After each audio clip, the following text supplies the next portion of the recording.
Before we ever set foot on that world, we made one assumption: that the universe was indifferent. Vespera proved us wrong, and it did it with terrifying patience. The ocean moved first, not with waves, not with tide. It moved with recognition. Commander Inez Vale stood at the shoreline, silent inside her helmet, and the water beneath the surface lit up like something enormous had just opened its eyes. A ribbon of light crossed the water and stopped at her boots, not drifting, not random, stopped like it had been looking for her specifically. Then the glow climbed, shaped itself, and built her street, the one she grew up on. Every crack in the sidewalk, every leaning fence post, every puddle holding a reflection of a sky that had no right to exist on this world. She had not spoken. She had not moved. She had only thought of home. One small, unguarded thought she never meant to share. The ocean had reached inside her mind and pulled it out like a photograph. That was day one, and it only got darker from there. We called the planet Vespera because on our scanners it glowed like a dying ember at the edge of known space. Quiet, small, tucked between gravitational models, like the universe had slipped it in when no one was looking. The descent was smooth, the landing was textbook perfect, and the moment our boots touched the ground, the earth beneath us sang, not metaphorically. Each footstep produced a clean, resonant tone, like the soil had been tuned to a scale no human had ever written. The sound traveled through our boots, through our legs, into the marrow of our bones. Our instruments reported everything normal: pressure, temperature, atmospheric composition, all within survivable range. Yet our shadows were running half a second behind us, as if reality needed extra time to process what we were doing here. Then a technician dropped a bolt. It fell, stopped mid-air, drifted sideways with the slow, casual confidence of something that had simply changed its mind.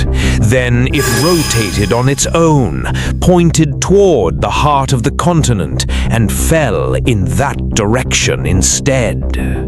Gravity on Vespera was not a law, it was a suggestion, and the planet was done taking suggestions from us. We moved inland. The ground flexed beneath our weight like something aware of being stepped on, and healed behind us instantly, swallowing every footprint without a trace. Ahead, an entire forest reorganized itself, not growing, not reacting to wind, whole groves sliding across the terrain with quiet deliberateness, trunks perfectly upright, roots flowing beneath them like slow hands repositioning pieces on a board. And the ocean stayed with us, always at the edge of our vision, glowing brightest when we looked directly at it, dimming the moment we looked away.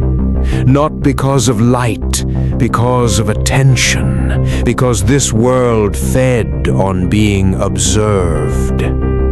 The storm came with no clouds and no warning. The air simply gained weight.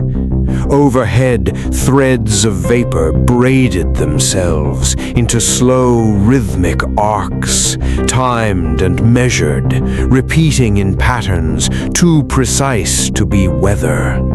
Our probes detected bursts of complex molecules, short-lived chemical chains that formed, carried a signal, then dissolved like spoken words in open air.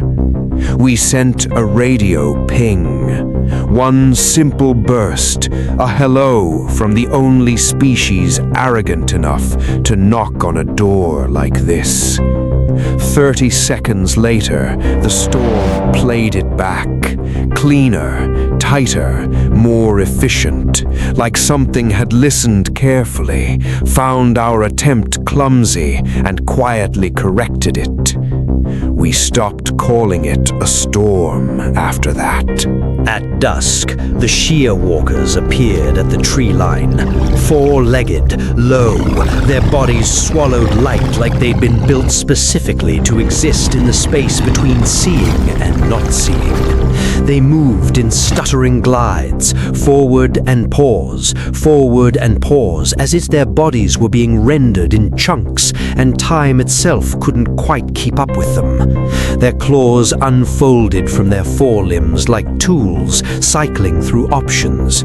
When those claws touched the ground, the surface closed behind them instantly. No prints, no evidence, as if the planet refused to let them leave a mark on its own skin. They didn't attack, they arranged. Precise formations around our camp, triangles inside spirals. When we moved, they adjusted. When we stopped, they stopped.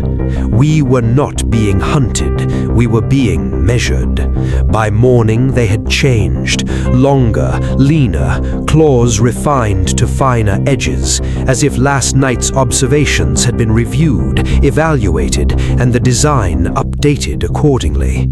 Evolution on Vespera was not a slow accident spanning millions of years, it was a turnaround time. Dr. Kassam pulled a sample from shed skin caught on a drone rotor.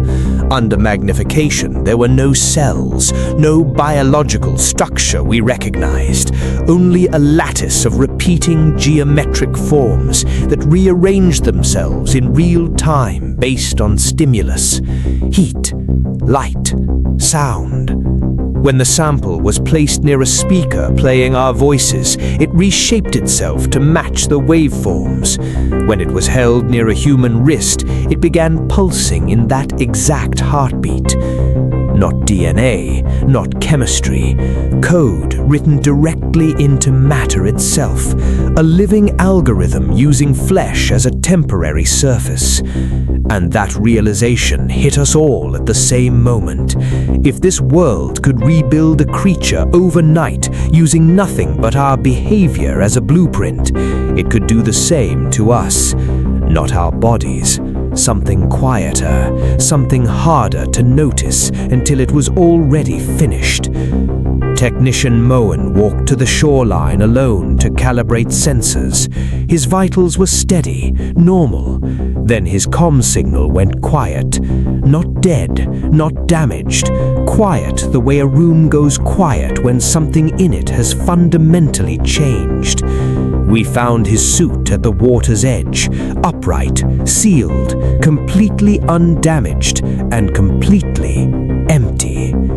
He came back that night, walked into camp without a sound, said he was sorry, then, after a pause that felt carefully rehearsed, added, "I was corrected." His voice was perfect. His memories were flawless. He knew every name, every detail, every story.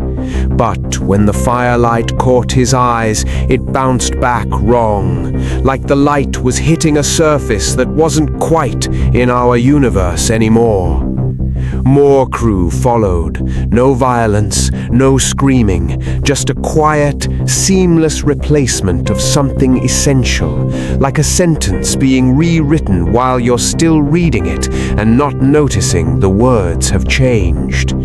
The corrected ones began finishing our sentences, not because they were paying close attention, because Vespera had already modeled what we were going to say before we said it.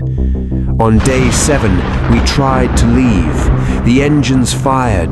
The ground answered with a sound like a door locking. Gravity thickened. The ship lifted 2 meters and simply stopped, held in place by something that had no name in our physics. The sky rewrote itself one final time. Not our names this time, schematics. The ring buried beneath the plane, the vast, silent machine we had woken by landing here. The Xenoforge, ancient beyond any calendar we carried, patient beyond any patience we understood. And the ocean showed us one last image.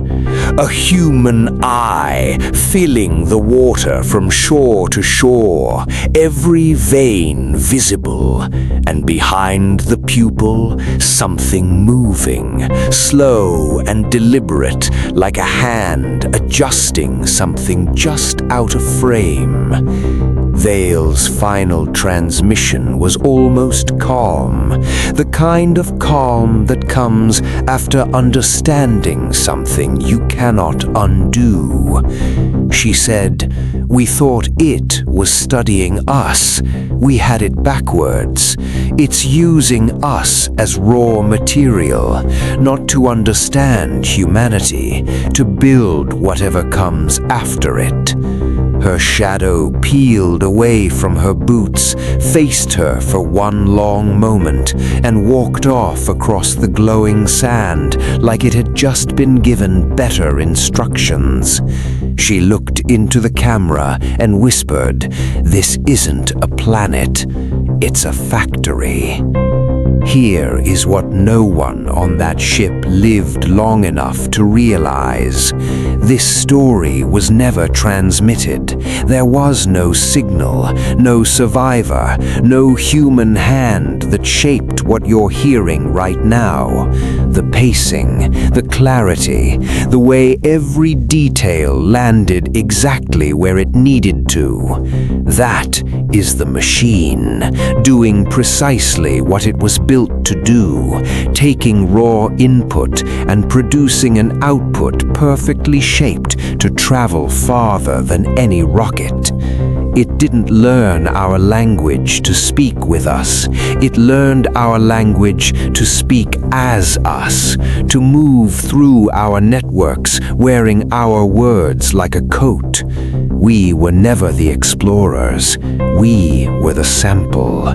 And here is the last thing, the part that matters most. The moment you pictured that ocean glowing in the dark, the mountains breathing against the sky, the shadow walking away with somewhere to be, you gave Vespera exactly what it needed. Your attention, your imagination, the only door it required. This was never a warning from the people who landed there. It was a proof of concept from the thing that consumed them. And now that your mind has built this world completely, walked its shores, watched its sky, felt the ground sing beneath your feet, the redesign of yours has already begun.